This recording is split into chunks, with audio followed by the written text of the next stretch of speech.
A blessed morning, church! Kaya inaayahan ko po ang lahat na tumayo.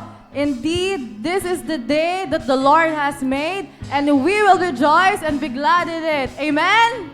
Amen. Kaya naman, let us prepare our hearts and our strengths, and let's give praises and adoration to our one true God. Amen!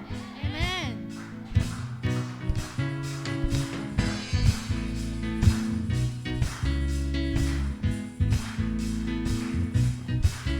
There's a light that shines with hope and grace, fills the sky. With your mercy each day we're alive. Let your glory pour out, Jesus. There's a joy that overwhelms our souls, 'cause we know our God is in control. Overflow, let your favor pour out, Jesus. This is the day that the Lord has made. We will rejoice and be glad in it. This is the day that the Lord has made. We'll rejoice and be glad in it. We'll rejoice and be glad in it.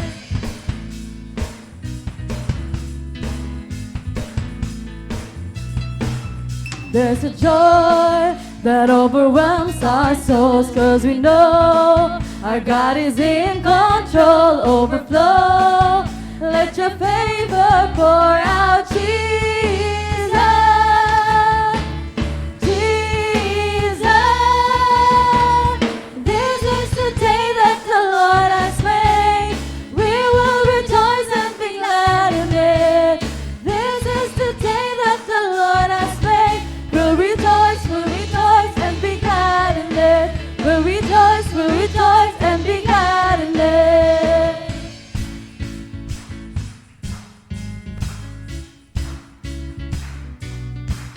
Leave behind what happened yesterday, 'cause today there's a new thing happening. Leave behind what happened yesterday, 'cause today there's a good thing happening. Leave behind what happened yesterday, 'cause today there's a new thing happening. Leave behind what happened yesterday, 'cause today there's a good thing happening. Leave behind what happened yesterday, 'cause today there's a new thing happening. Leave behind what happened yesterday, 'cause today there's a good thing happening. So this is the day that the Lord has made.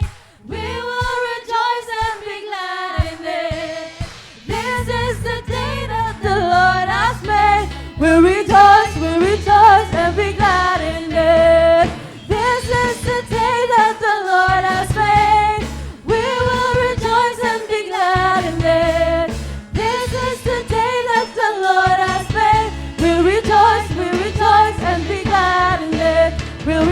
rejoice, we rejoice and be glad in it.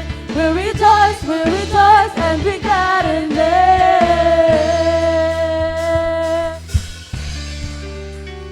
Hallelujah. Truly every heart, every tribe will sing praises and glory to you, O God.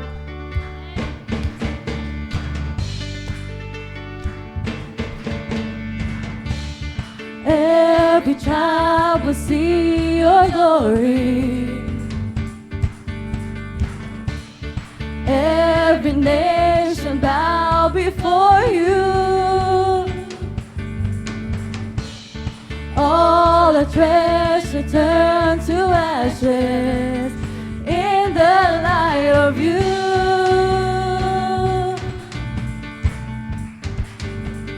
As we're singing, holy is the Lord Almighty. Only you are worthy, worthy of it all.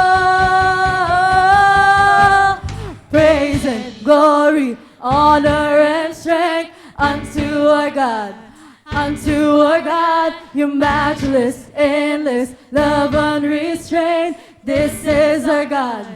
Every tribe sing, Ayo, Ayo, Ayo, ah. Ayo, Ayo, Ayo, ah. Ayo, Ayo, Ayo, ah. Ayo, Ayo, Ayo, ah. Every tribe will see your glory. Every nation bow before you. All the treasure turns to ashes in the light of you.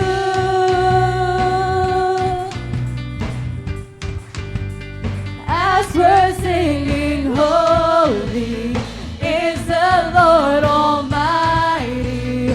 Only you are worthy, worthy of it all. Praise and glory, honor and strength unto our God. Unto our God, your matchless, endless, love unrestrained. This is our God. Every tribe sing, Ayo, Ayo, Ayo, ah. Ayo, Ayo, Ayo, ah. Ayo, Ayo, Ayo, ah. Ayo, Ayo, Ayo, ah. There is no one like our God. There is no one like our God. There is no one like our God. There is no one like our God. Wala kang katulad, O Diyos. No hay nadie como nuestro Dios. Wala kang katulad, O Dios. No hay nadie como nuestro Dios. Praise and glory, honor and strength unto our God. Unto our God, your matchless, endless, love unrestrained. This is our God. Every tribe sing praise and glory, honor and strength unto our God. Unto our God, your matchless, endless, love unrestrained. This is our God. Every tribe sing praise and glory, honor and strength unto our God. Unto our God, your matchless, endless, love unrestrained. This is our God. Every tribe sing, there is no one like our God. There is no one like our God. There is no one like our God. There is no one like our God. There is no one like our God. There is no one like our God. There is no one like our God.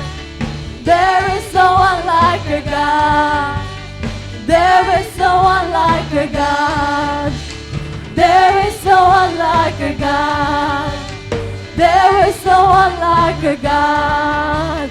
There is no one like our God. Woo!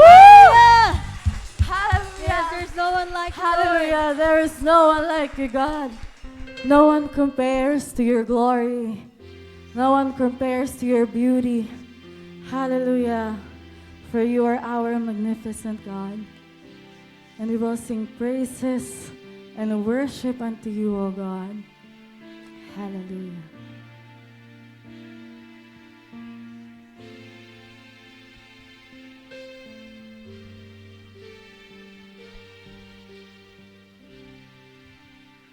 Who compares to you? Who set the star in their place? You who calm the raging sea that came crashing over me. Who compares to you? You who bring the morning light, the hope of all the earth is rest assured in your great love. You are magnificent, eternally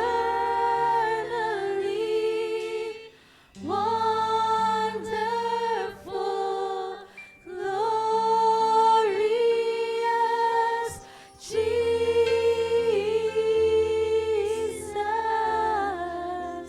No one ever will compare to you, Jesus.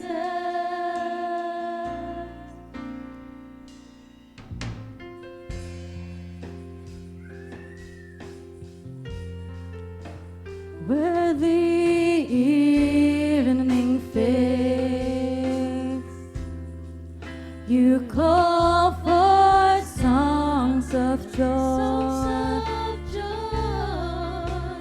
as the morning wakes. We your children give you praise. You are magnificent,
earth rejoice, all the earth rejoice. He wraps himself in light, and darkness tries to hide, and trembles at his voice, and trembles at his voice. How great is our God? Sing with me, how great is our God, and all will see how great is our God.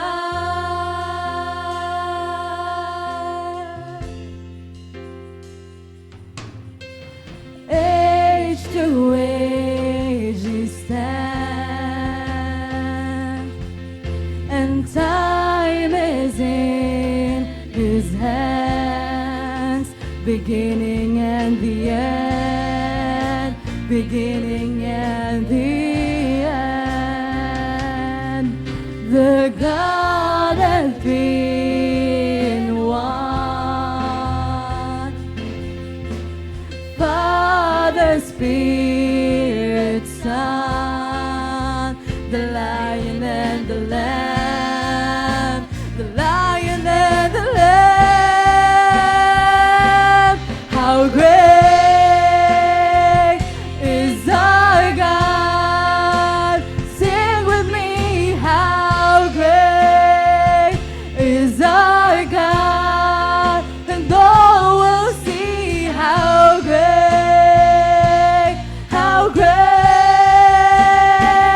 is our God. Come on, let us sing. How great is our God? Sing with me, how great is our God, and all will see how great is our God.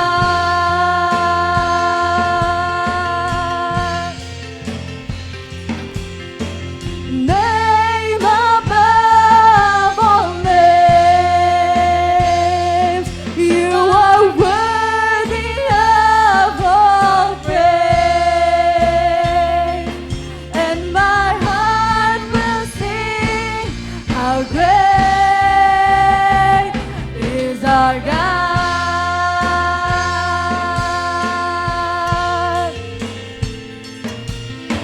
Name above all names, you are worthy of all praise, and my heart will sing how great is our God.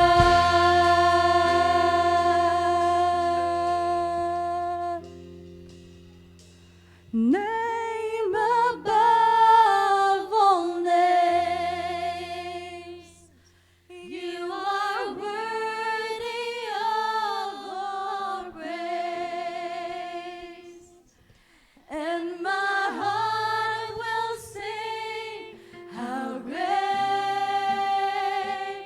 is our God. Yes, you are.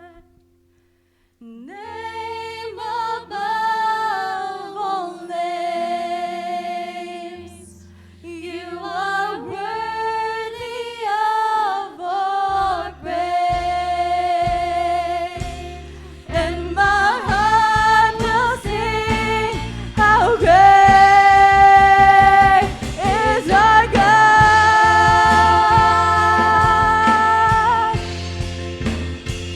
How great is our God? Sing with me, how great is our God, and all will see how great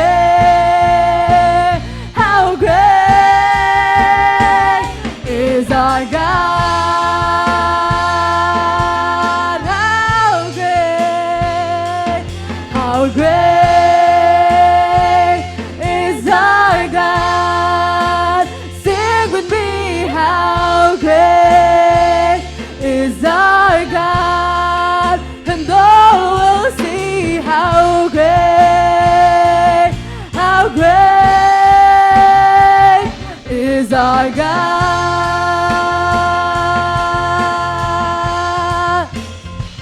How great is our God. Say with me, how great is our God. And all will see how great is our God.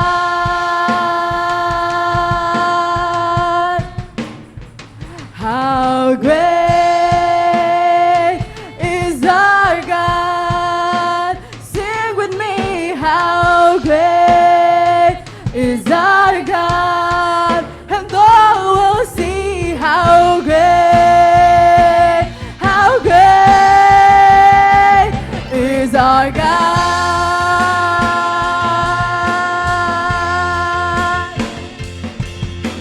Name above all names, you are worthy of all praise. And my heart will sing, how great is our God.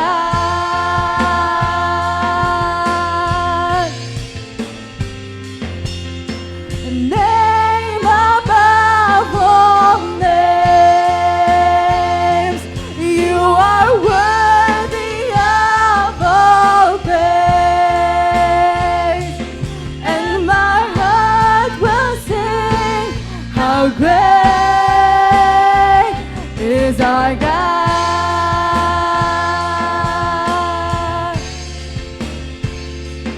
And my heart will sing, how great is our God.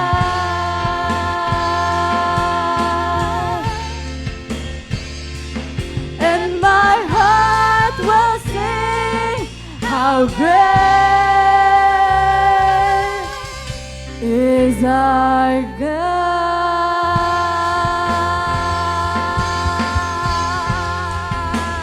Oh, sing with me, how great.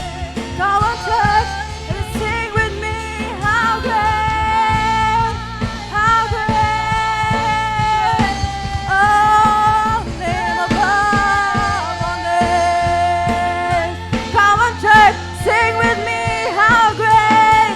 Come on, hallelujah. Oh, you are great.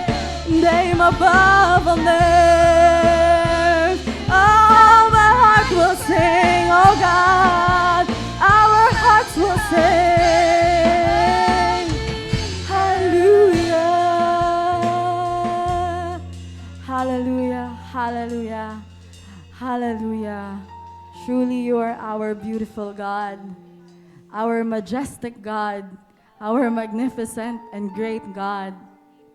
And our hearts, Father God, will be always full of joy, always full of pleasure, Father God, to worship you, to adore you, to honor you, because you alone deserves all the praises. Hallelujah. Hallelujah.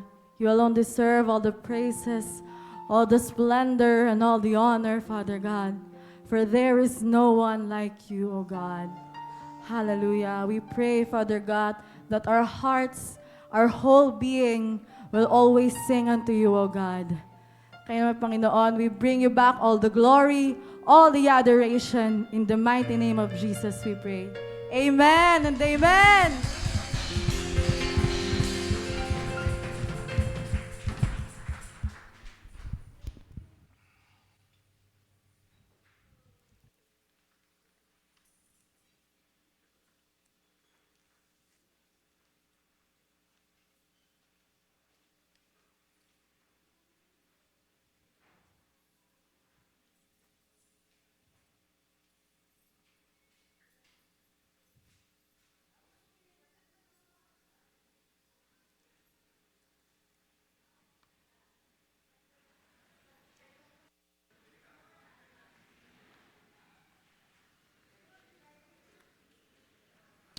Magandang umaga po sa inyong lahat.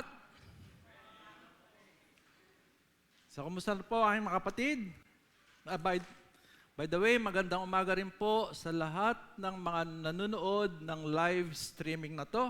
So wherever you are, ang aking pong pagbati ay ipinararating ko po sa inyo.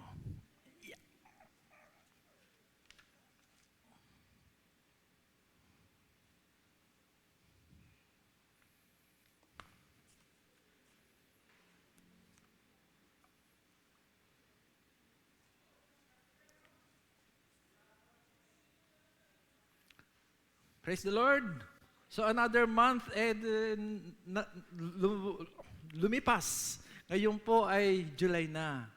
So ilang buwan na lang po, bare months na. Are you excited? Hello? At ilang buwan na lang, tatanda na naman po ako. Ayoko nang tumanda. Gusto ko na lang ma-maintain ko tong aking aura. Pero hindi po mangyayari yun. Talagang tayo po ay tatanda. Amen? So ready na po ba tayo sa salita ng ating Panginoong Hesukristo? Mensahe po niya sa umaga sa bawat isa sa atin. Excuse me po.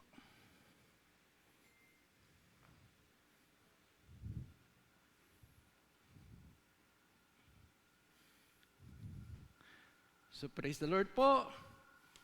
Last June 13, 2025, Israel launched surprise attacks on key Iranian military and nuclear facilities.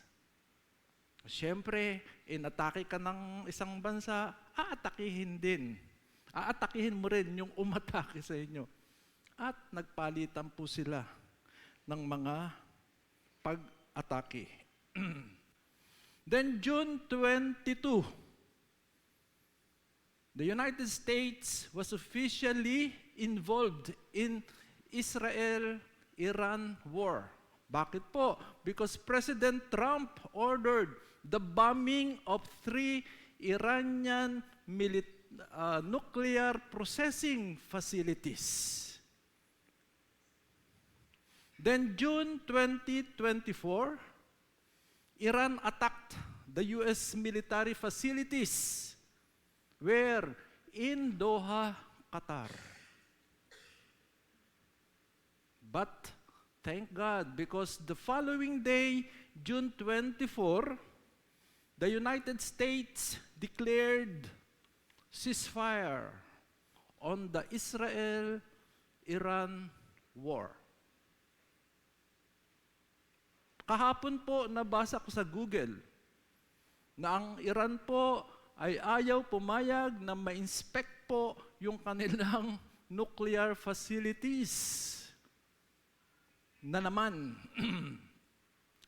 And we remember about a week ago, sabi ni Trump, kapag nagpatuloy kayo sa pagproseso ng nuclear weapon na yan, we will bomb you again. So, really, hindi po natin alam what comes next. Then, previous po sa away na ito ng Israel, Iran, meron pong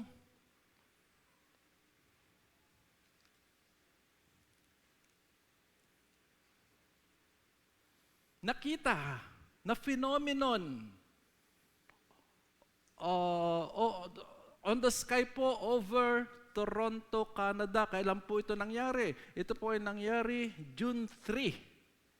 So there was a phenomenon, a mysterious, large, red celestial object na nag-appear po sa horizon over Toronto, Canada for about 45 minutes. Para po maintindihan ng bawat isa itong fenomeno na to, ayan po, kumuha po ako ng picture. So makikita po natin doon yung bilog na yon. A circular object that appeared on the sky over Toronto, Canada. So in these uncertain times, no one knows what comes next. Kaya nga po, marami ang nagtatanong, nasaan na ba tayo ngayon? Are we living in end times? And that urged me po to study one of the most important prophecy written in the Bible. At ito nga po yung ating pag-aaralan this morning, brothers and sisters. The message of the Lord is entitled 70 Weeks Prophecy. And our text is taken from the book of Daniel, chapter 9, verses 24 to 27. Kung kayo po ay may Bible sa piling nyo, you can open your book. Otherwise, just look po sa monitor in front of us because we will read the word of the Lord all together. Pwede po tayong tumayo. Let's start reading. 70 sevens are decreed for your people and your holy city to finish transgression, to put an end to sin, to atone for wickedness, to bring in everlasting righteousness, to seal up vision and prophecy, and to anoint the most holy place. Know and understand this. From the time the word goes out to restore and rebuild Jerusalem until the anointed one, the ruler, comes, there will be 7 sevens and 62 sevens.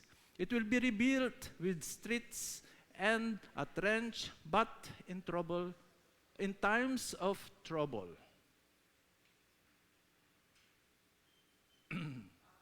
After the 62 sevens, the anointed one will be put to death and will have nothing.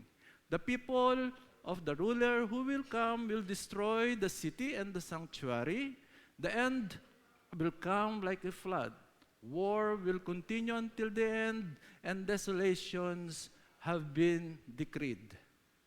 He will confirm a covenant with many for 1 7.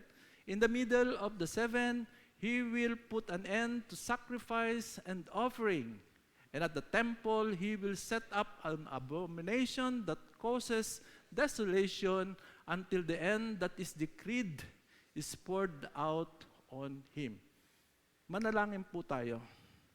Father God, in the mighty name of your Son Jesus, kami nga po nagpapasalamat sa umagang ito that once again you have brought us in this place. Salamat, O Diyos, dahil may pagkakataon na naman kami na mag-aral ng iyong mga salita. It's our prayer, my Lord, that you will be upon us. The presence of the Holy Spirit will be with us. Siya nga po ang magtuturo sa amin ng iyong mga salita upang tunay na makamta namin ang mensahe mo. Father God, apart from you, I can do nothing. So it's my prayer, my Lord, that you will be upon me as I deliver your word. And lastly, we pray that you bless the preaching of your word. Thank you once again, my God. In Jesus' name, lahat po ay magsabi ng Amen and Amen. Tayo po ay magsiupo. 70 weeks prophecy. Ito po ay sinulat, walang iba, kundi po ni Daniel. At the time po na si Daniel and the people of Israel were living where? In Babylonia. They were living in exile in Babylonia. So after 70 years of bondage in a foreign land, si Nehemiah po, si Daniel po, ay nabasa niya yung prophecy ni Nehemiah. Doon niya po nalaman na si Nehemiah pala, pinrophesy na niya yung pagpunta ng Israel doon po sa Babylonia. And they will be there. They will stay there as an exiles for a period of 70 years. Then after po na matapos itong 70 years na to, sila po ay muling ibabalik ng Panginoon sa kanilang bansa, sa Israel. So siguro po excited siya. Nandun din yung talagang nasurpresa siya na may propesya palang ganon. So Daniel went to God and pray. And he asked that his sins be forgiven and the sins of the people of Israel will be forgiven too. And while he was praying, mga kapatid, the angel of the Lord, Gabriel, appeared to him. At ibinigay niya po yung vision na to, 70 weeks prophecy kay Daniel. So ito po yung context ng ating pong pag-aaralan sa umagang ito. Why 70 sevens, no? Okay, so i-define muna po natin, ano bang ibig sabihin ng 70 sevens na yan? That word comes from the Hebrew word shavuim, which literally translate to sevens. Sa iba pong version, ang sevens na ito ay tinatawag na week. Kaya instead of saying 77s, ang sabi po doon, 70 weeks. Amen po? Pareho lang naman po sila. So sevens is understood to mean periods of 7 years.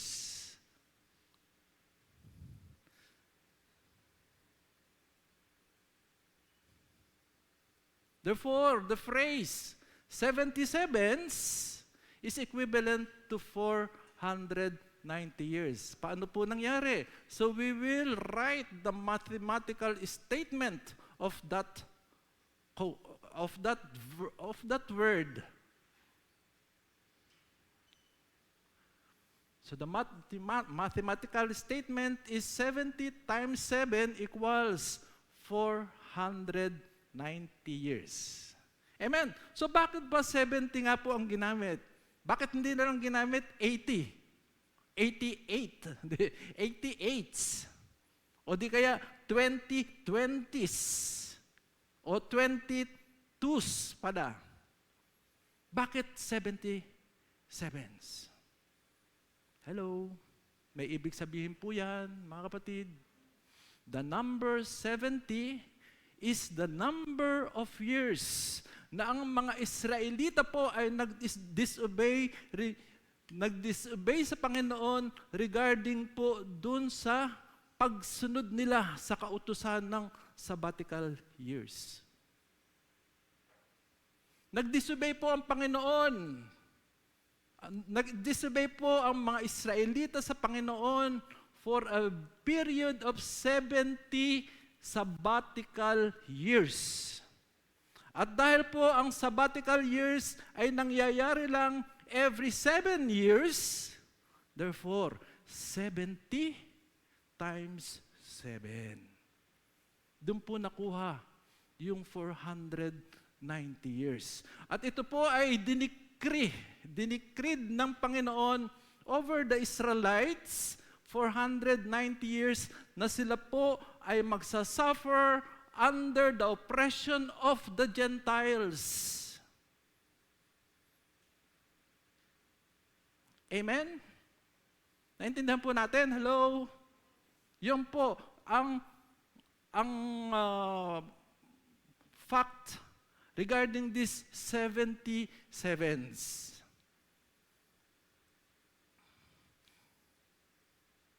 So, period of 490 years, hindi po ito sinabing consecutively na mangyayari. This period is divided into 3 groups. 1, 7 weeks or 49 years.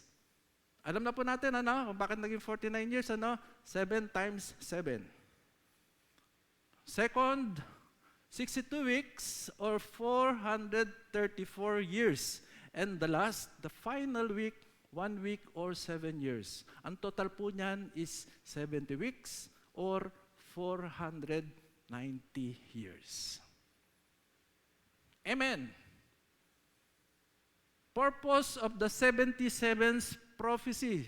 Balik po tayo sa ating text, verse 24. To finish transgression, to put an end to sin, to atone for wickedness, to bring in everlasting righteousness, to seal up vision and prophecy. 6, to anoint the most holy place.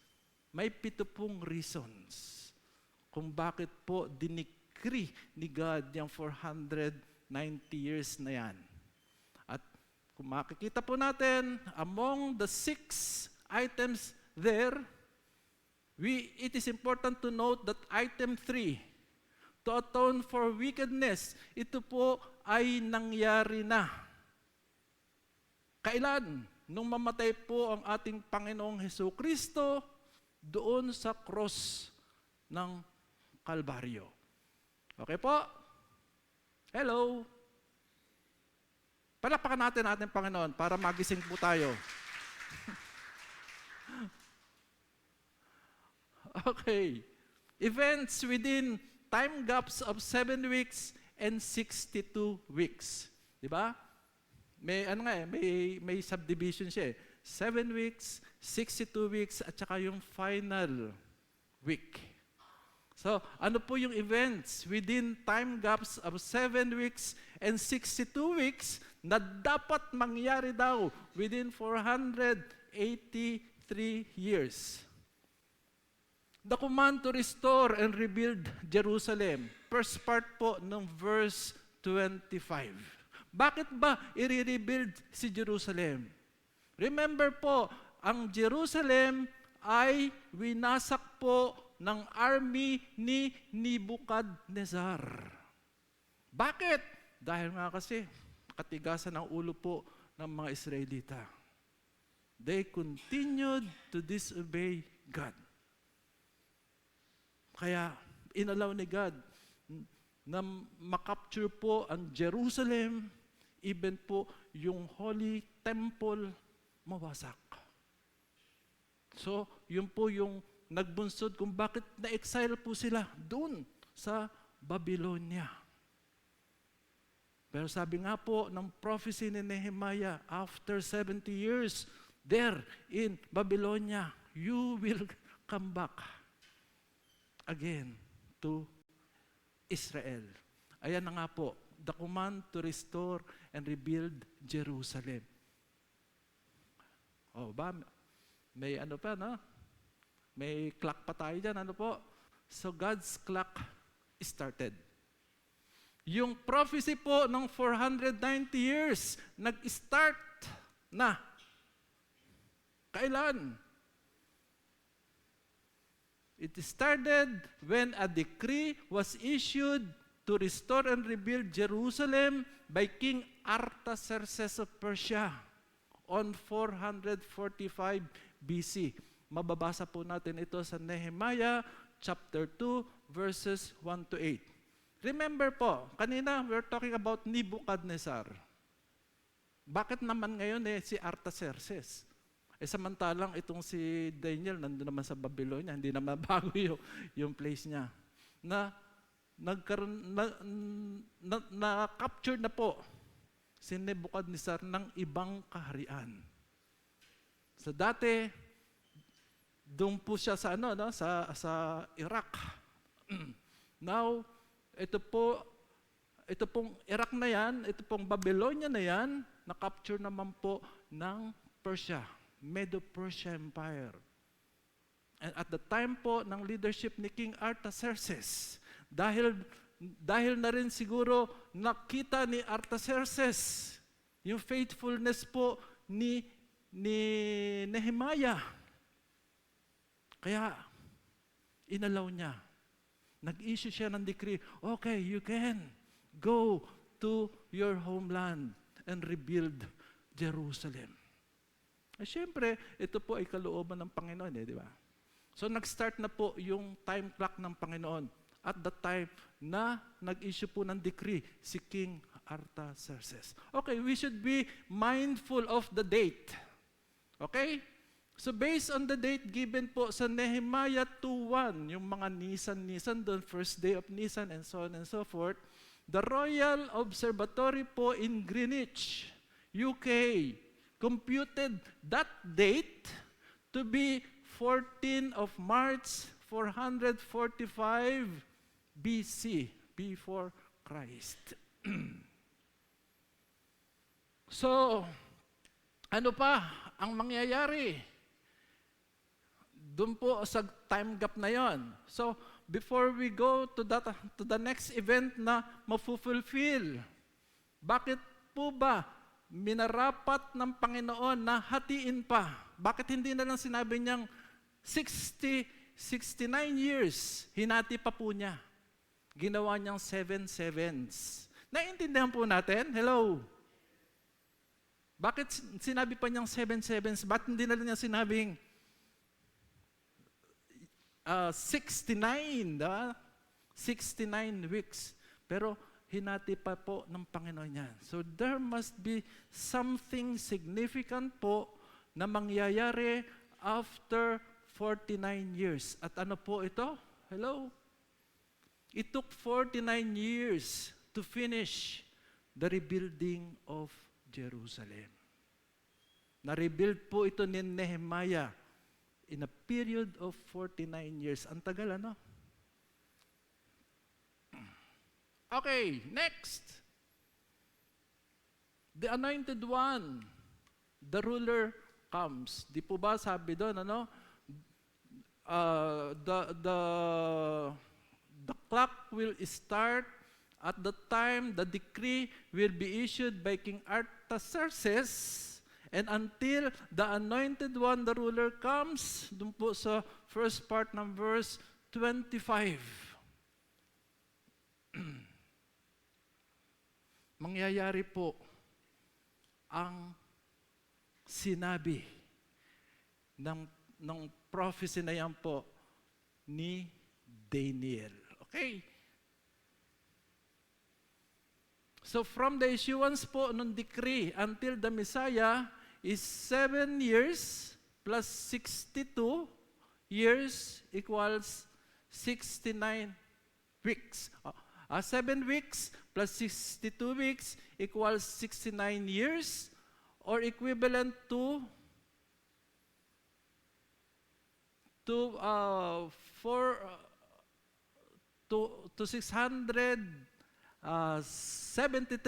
years. Okay, using po yung na-determine natin kanina na date nung pong inisyu, yung pong decree na 14 March 445 BC as the date of the decree, yung end po noon ng 69 weeks turned out to be 6 of April after Anno Domini o year 32 AD. So ano po ang significance niyan? That date po, ito po yung day ng ating pong Panginoong Jesucristo entered into Jerusalem triumphantly. Okay, balik po tayo doon sa time frame. Nag-issue po si Artaxerxes ng decree. After 49 years, na-rebuild po yung Jerusalem. And after 62 years po ulit, hello, doon po naganap yung pagpasok po ng ating Panginoong Jesucristo sa Jerusalem. Balikan po natin yung text po natin kanina para hindi po tayo malito.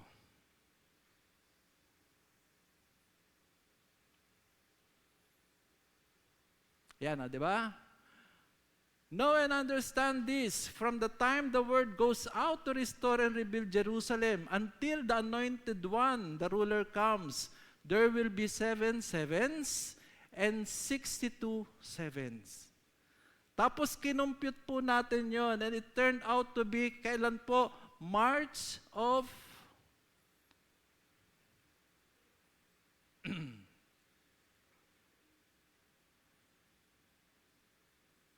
dali lang po, nakalimutan ko kasi ilagay.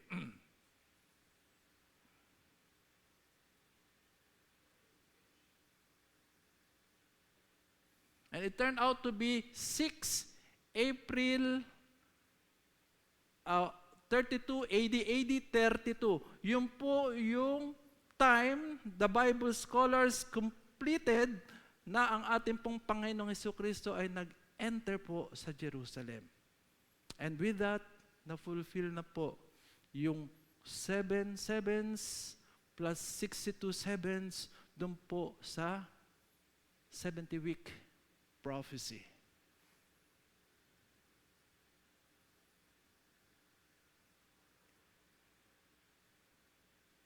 Okay, meron na naman pong clock dito. God's clock post. Nahinto po yung pagbilang ng ating Panginoon. Okay? So, kailan siya nahinto? Nung ating pong Panginoon ay pumasok po sa Jerusalem triumphantly.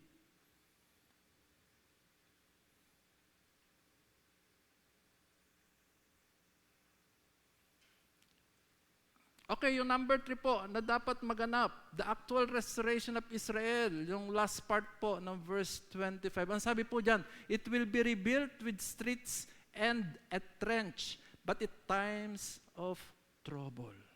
Natunay pong nangyari ito. We can read all the details po ng rebuilding of Jerusalem, saan po? Book of Nehemiah. At habang ginagawa po nila yung rebuilding po ng Jerusalem, tunay, napakaraming problema po na na-encounter si Nehemiah bilang leader po that time. Internal and even external. Ayaw po ng mga kalapit na bansa na ma-rebuild uli ang Jerusalem, ang Israel, because alam nila na napaka-powerful ng bansang ito. And even from among the Jews na nagre-rebuild po nung time na yon ng Jerusalem, meron dun po silang mga konting problema.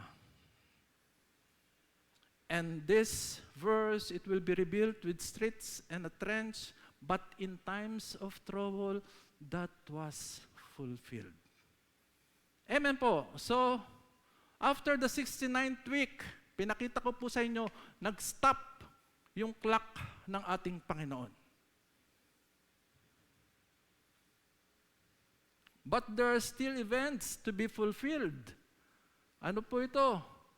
First part po ng verse 26, kanina po 25, ano ngayon? Nasa 26 na po tayo. After the 62 sevens, the anointed one will be put to death and will have nothing. Amen. So, di ba, pumasok po ang ating Panginoon sa Jerusalem triumphantly. And we all know, after 5 days, ano po nangyari sa ating Panginoon? Hello? Siya po ay namatay, pinako sa krus, namatay doon sa krus ng Kalbaryo. And therefore, this part of verse 26 ay na-fulfill po. The anointed one will be put to death and will have nothing. Tama. Dahil ang ating pong Panginoong Jesucristo, nung mamatay, wala pong masasabing kingdom niya talaga. Even his friends, relatives, even his family, maging ang kanyang mga disipulo. Siya po ay kinalimutan that time na siya'y napako sa krus. Nothing. And the last part po ng verse 26, and the people of the ruler who will come will destroy the city and the sanctuary. 100 years after the death of our Lord Jesus Christ, ang mga army po, this time, ng Roman Empire, that time, ang emperor po ay si Titus. They captured again the city of Jerusalem. At muli po nilang dinestroy ang Holy Temple the second time around. Hello? Palakpakan po natin ating Panginoon upang tayo ay magising. Oh, lumalapit na po tayo, ha? The future and the final week, di po ba? Natapos na yung 69 weeks out of 70. Kaya the future and the final week, which we actually call the tribulation period, will not come immediately after the first 69 weeks.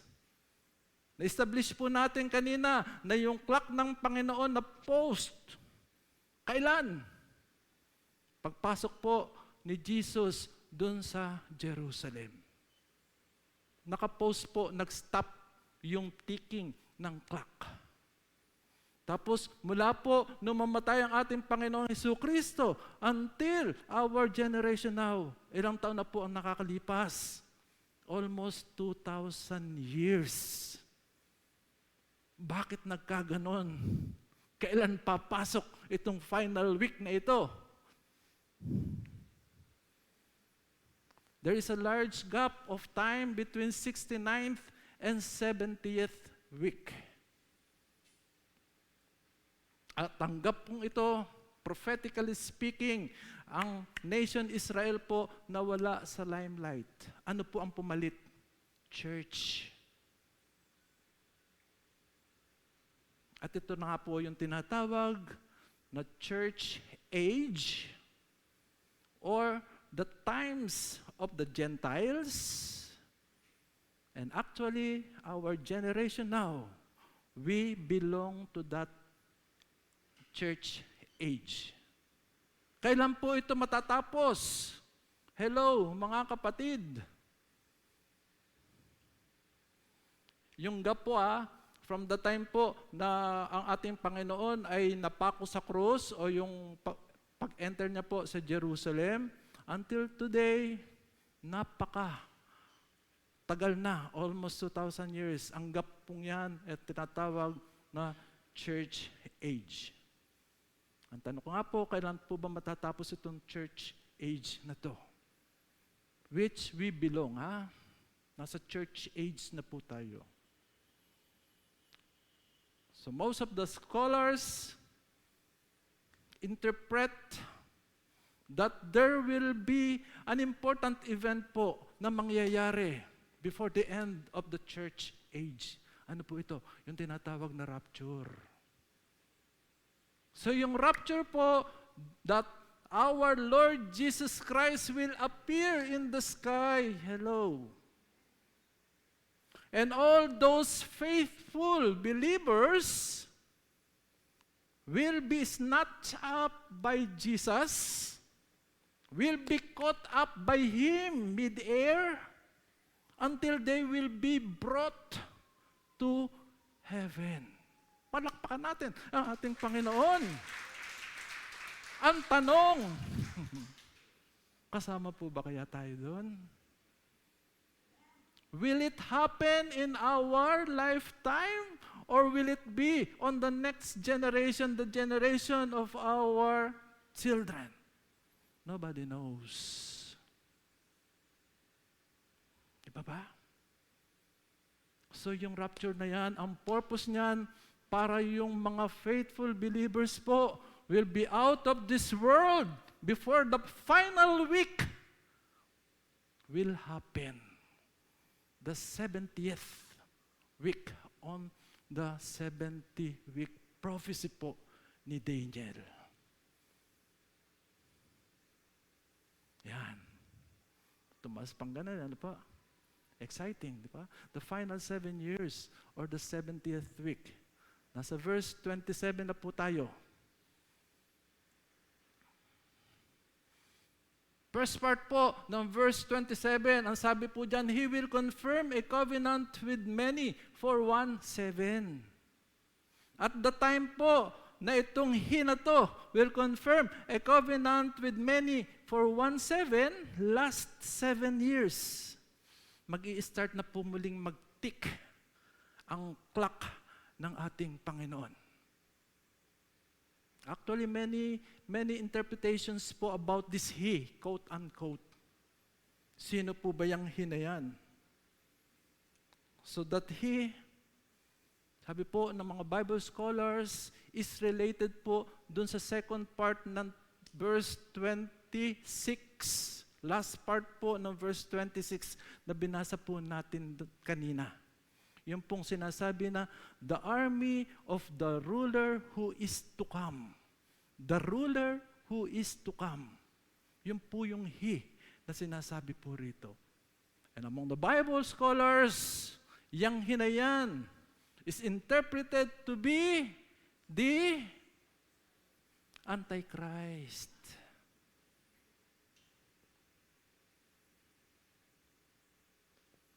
Saan siya manggagaling?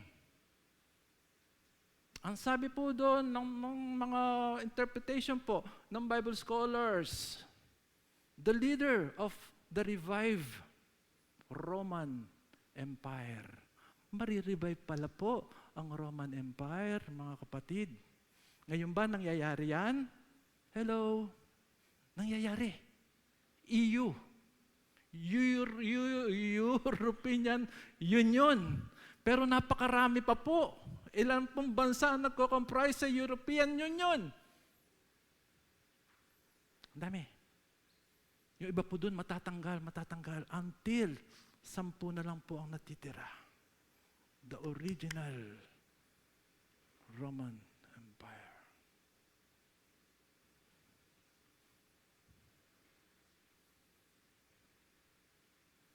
In the middle of the 7, he will put an end to sacrifice and offering. So, di ba, last week, the final week comprises of 7 years. Ito po yung ating tinatawag na tribulation period. Nakipag-covenant po si Antichrist with many, di ba? Sabi po dun sa sa previous text. So itong many daw pong ito, they were interpreted by the Bible scholars to be Israel. So si Antichrist ay makikipag-covenant with Israel for 7 years. And in the middle po, nung covenant na yan, he will put an end to sacrifice and offering. So ibig sabihin pala, yung covenant na pinirmahan po ni Antichrist with Israel, kasama po doon yung pag-restore nung sacrifices and offering na ginagawa po ng mga Israelita. Saan po nila ito ginagawa, di ba? Saan ba sila nag-o-offer, mga kapatid? Nag-o-offer lang ba sila? Ginagawa sa plaza? No. Ino-offer po nila yan saan? Templo. Okay? So, last part po ng verse 27.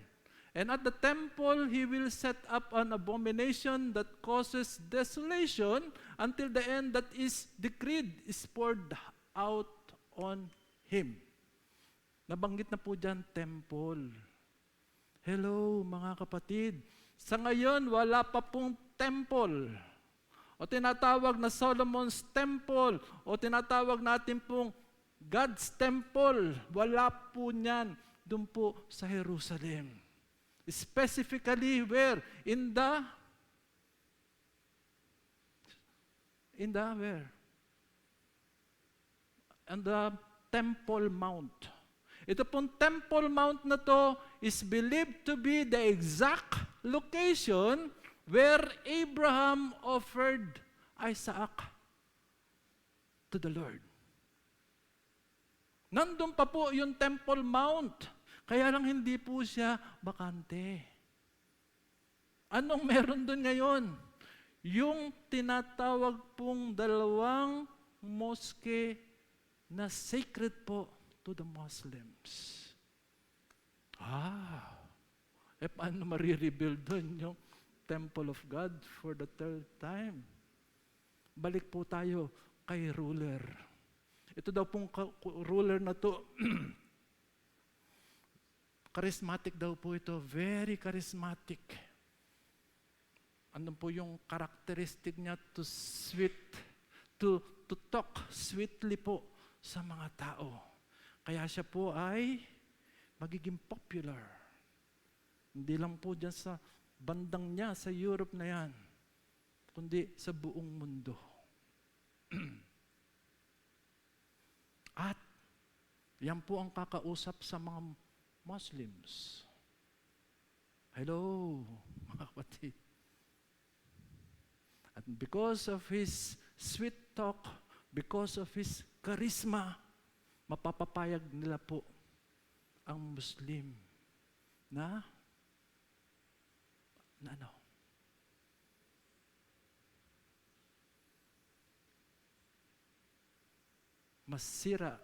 Sirain yung pong dalawang mosque nila doon sa Temple Mount. Ano po ito? Al-Aqsa Mosque. And the other one is the Dome of the Rock. Mapapapayag po ni ruler, ni Antichrist ang mga Muslim na i-demolish po yan.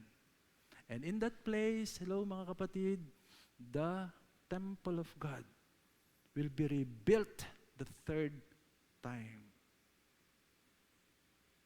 Actually nga po, sabi ng Temple Institute,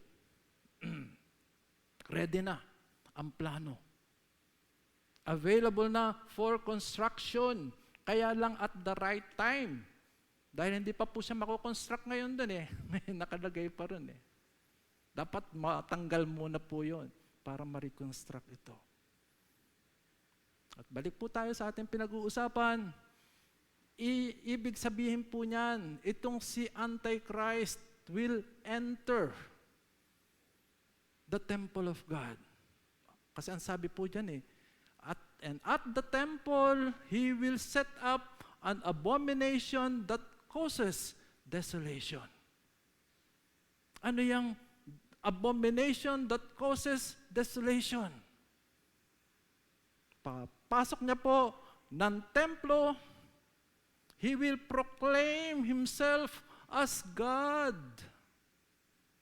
And that act is what we call the abomination of desolation. Hindi lang po yun, ipoproclaim niya ang kanyang sarili as God. The Messiah na hinihintay po ng mga Israelita. Mag-o-order po siya na gumawa ng kanyang image. At yung image na yan po ay ilalagay niya doon sa very, very important place po within the temple. And he will order everyone and the rest of the world to bow down before the image and worship him. Abomination that causes desolation. That will happen po Last 3.5 years po ng 7 years tribulation. At yan po ay mangyayari until God's wrath will be upon him. Until the end that is decreed is poured out on him. Hindi po papayag ang ating Panginoon na siyang maghahari doon sa kanyang templo. Kaya God's judgment will be upon this Antichrist. At pagkatapos po ng 7 years tribulation na yan, alam po natin na nakatakot-takot na mga pangyayari ang magaganap. And it is clearly described po where we can read the book of Revelation. That's another topic to discuss. And at the consummation po of the final 7 weeks, magkakaroon na po ng battle. Bababa na po ang ating Panginoong Jesucristo together with the saints. Kasama po kaya tayo doon? Hello? Ibabattle na po natin si Antichrist and all his forces.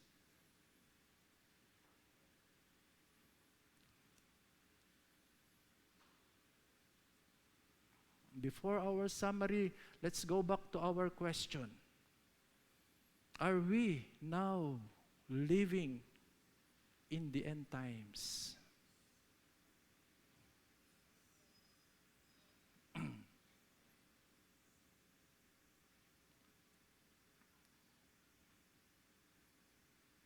Kumbinsido po ba tayo? Hello?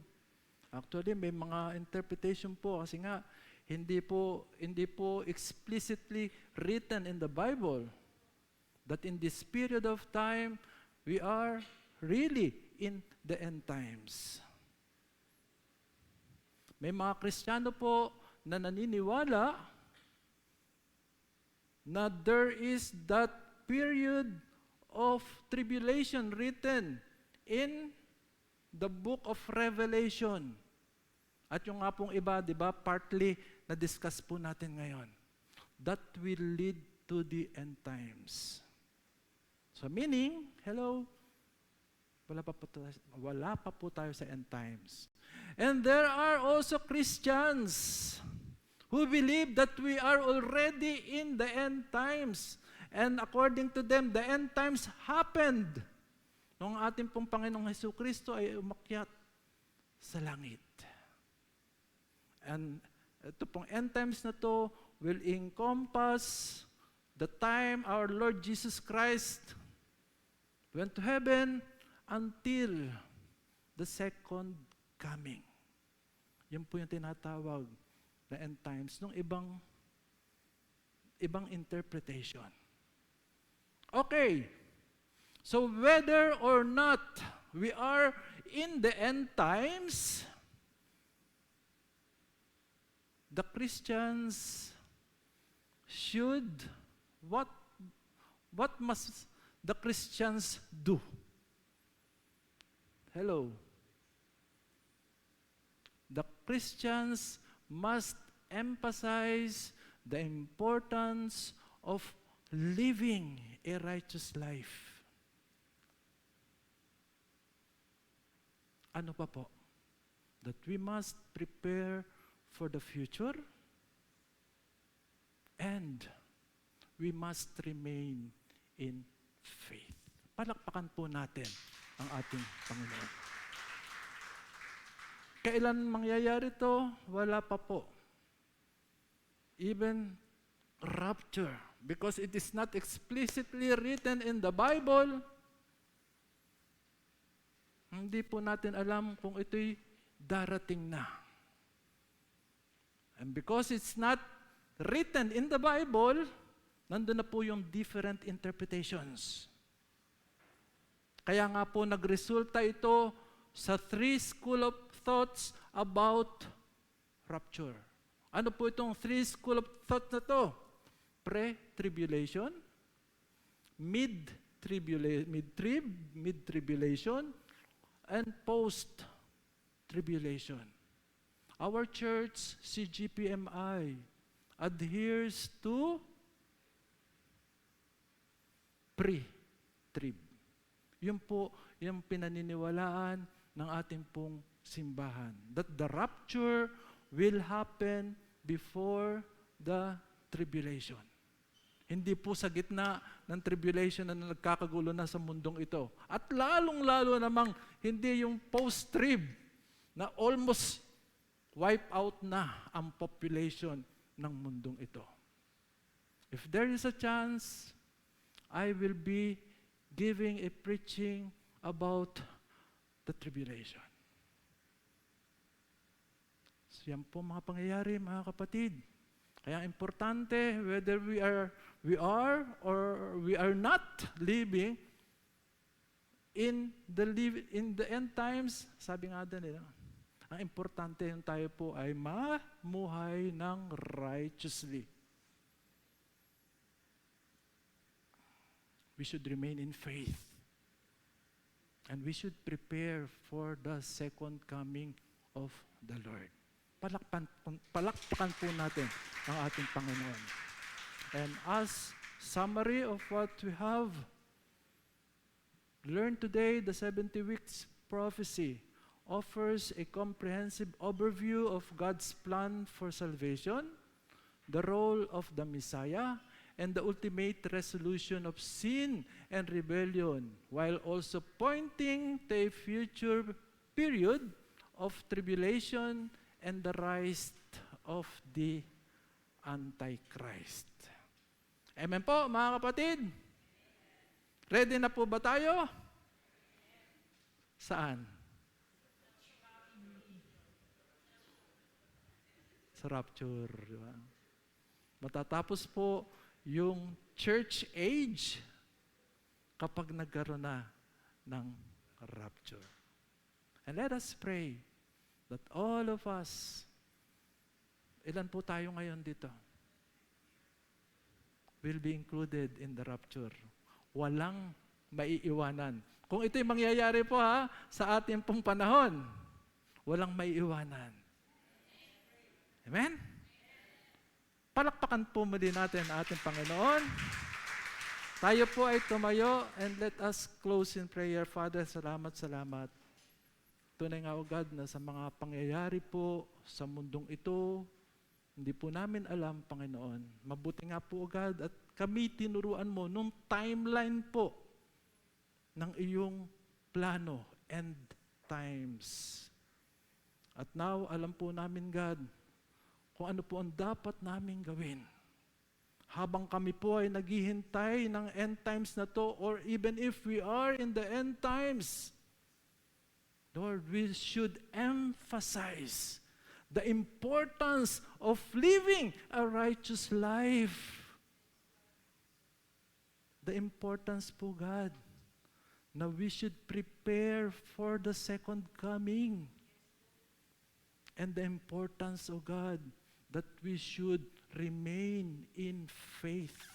Yan po ang pinaka-importante, Panginoon. Hindi po kami mawawala sa pananampalatayang yan. Dahil yung pananampalatayang yan, yan po ang magsasalba sa amin of the wrath to come. Salamat, Panginoon, at nawa maging encouragement po sa bawat isa sa amin, O God, ang aming natutunan sa umagang ito, upang ikaw ay laging magiging number one priority po namin sa aming mga buhay. Lord, ayaw naming dumanas ng hirap during that final week po, 70th week of this prophecy. Tulungan mo po kami, God, na magawa po namin ang dapat namin gawin. Thank you once again, God. And we bring back to you the power, the praises, and the adoration in Jesus' mighty name. And everyone will say, Amen and Amen.